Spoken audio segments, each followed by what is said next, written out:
بہت انتظار کر چکے ہوں گے. ہمارے اندر بزنس مین بیٹھے ہوئے ہیں.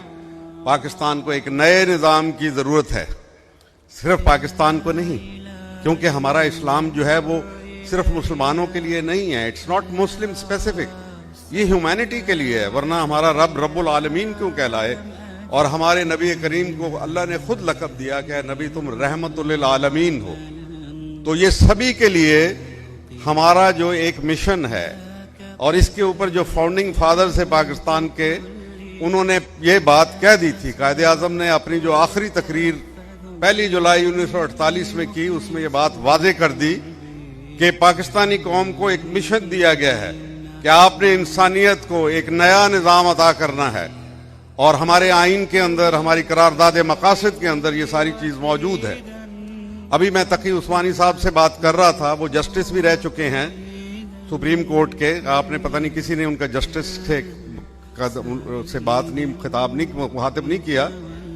لیکن آج ہمیں ضرورت یہ ہے, جس کو میں نرم انقلاب کہتا ہوں, کہ آپ اپنے آئین کے اوپر عمل کروائیں.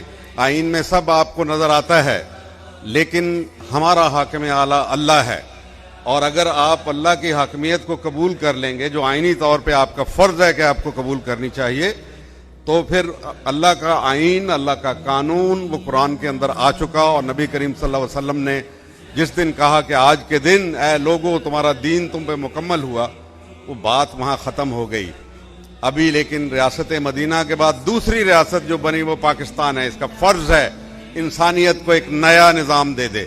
پاکستان کا آئین واحد آئین ہے دنیا کے اندر جو کہتا ہے کہ انسانیت کی فلاح بہبود, اس کے امن اور اس کی خوشحالی کے لیے, اس کی خوشی کے لیے آپ نے کام کرنا ہے.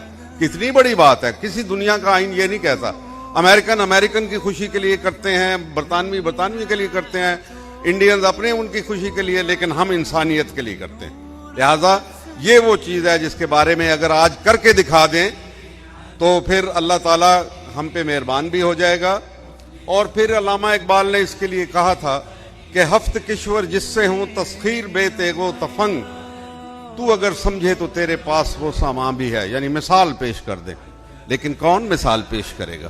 قیادت کے اس فقدان میں, اس جہاں پہ اتنی مایوسی اور نا امیدی کی فضا ہو کہ غالب کا وہ مجھے یاد آ گیا شعر کہ سنبھلنے دے ارے اے نا امیدی, کیا قیامت ہے کہ دامان خیال یار چھوٹا جائے ہے مجھ سے. یعنی انتہا ہے نا امیدی کے. لیکن مسلمان کے لیے نا امیدی گناہ ہے.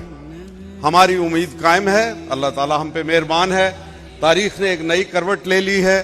جو متحارب نظام تھے وہ سارے ڈوب گئے, اور اتفاق سے ہماری دہلیز کے اوپر ڈی گئے. ہمارے بالکل سامنے ساتھ والے ملک میں, پاکستانی افغانستان کے اندر, یہ دونوں نظام شکست کھا گئے. اور جو میدان شکست میں شکست ہو جاتی ہے, اس کے جبڑوں میں سے, شکست کے جبڑوں میں سے آپ فتح نہیں نکال سکتے. مغرب اب اس کے اندر سے فتح نکالنے کی کوشش کر رہا ہے, ہمیں لڑا کے, ایک دوسرے کے ساتھ لڑا کے. میں اس کے اوپر بڑی تفصیل میں جا سکتا ہوں, لیکن میں یہ نہیں کہہ رہا. صرف جو ان کا سب سے بڑا گرو ہے, انٹلیکچوئل بھی, اور یہودیوں کا سب سے بڑا رہنما, ہنری کسنجر کی نئی کتاب آئی ہے حال ہی میں, کوئی 4 مہینے پہلے, یہاں نہیں ملتی, میں کہ امریکہ سے مجھے ایک دوست نے بھجوائی. وہ کہتا ہے, اس کے کتاب کا نام ہے دی ورلڈ آرڈر. اب وہ کہتا ہے اسلام کو اور کنفیوشس کو, کنفیوشس چائنا کے لیے کہتے ہیں نا, کہ اس کی سویلائزیشن کو شامل کیے بغیر تمہارا نیا ورلڈ آرڈر تعمیر ہی نہیں ہو سکتا. یہ ورلڈ آرڈر نہیں ہے, یہ ڈس آرڈر ہے. وہ کہہ رہا ہے کہ یہ ڈس آرڈر ہے, اور ہم دیکھ رہے ہیں, اس کی نشانیاں دیکھ رہے ہیں. لہذا پاکستان کا وقت آ گیا. ابھی کسی کو نا امید نہیں ہونا چاہیے, بالکل مایوس نہ ہوں. اگر ہم اس وقت شکار ہو رہے ہیں, ہر طرف سے تیر و تفنگ ہمارے پہ چلائے جا رہے ہیں, تو اس کا یہ مطلب ہے کہ ہم کامیاب ہو رہے ہیں, کیونکہ ہمارا وقت آ گیا ہے. اور جس کا وقت آ جائے, وہ کہتے ہیں کہ nothing is stronger than the idea whose time has come. ہر زمان و مکان ایک خیال کے تحت چلتی ہے, ایک خیال جو برتر نظریہ ہوتا ہے کسی زمانے کا. آج دنیا میں کوئی برتر نظریہ نہیں ہے. اس برتر نظریہ کا نام اسلام ہے, اور اس کی وارث ریاست جو ہے وہ پاکستان ہے. یہ اس کے لیے آئی ہے. لہذا پاکستان نے آگے جانا ہے, آگے ہی جانا ہے, اور آگے ہی چلتا رہے گا.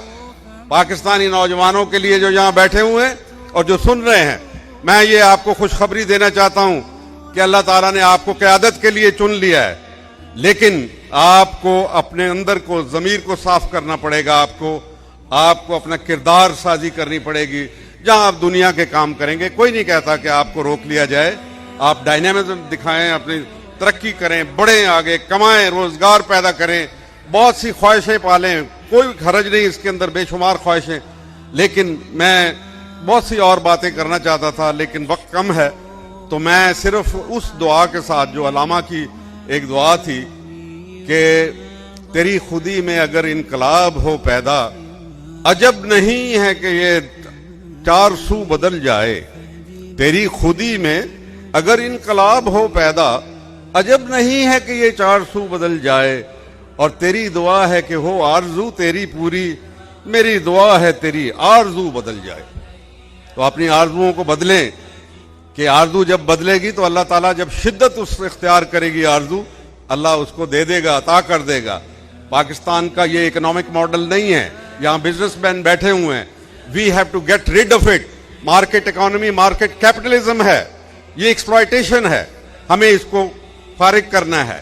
ہمارے پاس اتنا خوبصورت معاشی نظام ہے، لیکن ہم اس کو چھوڑ کے اور پتہ نہیں کس کس ماڈل کے پیچھے ہم بھاگ رہے ہیں، جو خود اپنے گھروں میں شکست کھا گئے ہیں۔ مغربی جمہوریت سے ہم تنگ آ گئے، عاجز آ گئے، اور جہاں تک قرضوں کا تعلق ہے، جو ہمیں بوجھ ڈلا ہوا ہے، ان کو کہو جاؤ، یہ قرضے نہ ہمارے پہ خرچ کیے گئے، نہ ہم سے پوچھ کے لیے گئے، اور نہ ہمارے پہ سخت ہے، بھاگ جاؤ یہاں سے۔ ان کو ضرورت ہے پاکستان کی، یقین کرو کہ یہ کبھی بھی آپ سے قرضے لینے کے لیے، کیونکہ آپ نیوکلیئر حیثیت کے مالک ہیں، اور اگر آپ کہیں گے یہ آج دنیا کو ضرورت ہے، مڈل ایسٹ کو ضرورت ہے آپ کے انہوں نے تسلیم کر لیا، آپ کی قیادت کو تسلیم کر لیا عملاً، تو آپ جناب فکر نہ کریں۔ اگر وہ کہیں گے تو ہمارے پاس ایسی چیزیں بھی جو ہیں، ان کو کہو پھر ہم وہ فروخت کر کے تمہارے قرضے اتار دیں گے، یا پھر وہ بینکوں میں جو لٹا ہوا پیسہ پڑا ہوا ہے تمہارے بینکوں کے اندر، خود اسحاق ڈار نے کہا کہ $200 بلین پڑا ہوا ہے پاکستانیوں کا، تو وہ رکھ لو، اس کو ضبط کر لو اور ہماری جان چھوڑ دو، ہم نے تمہارا کوئی قرضہ ادا نہیں کرنا۔ بہت شکریہ، السلام علیکم۔ رجايا وراني وحنين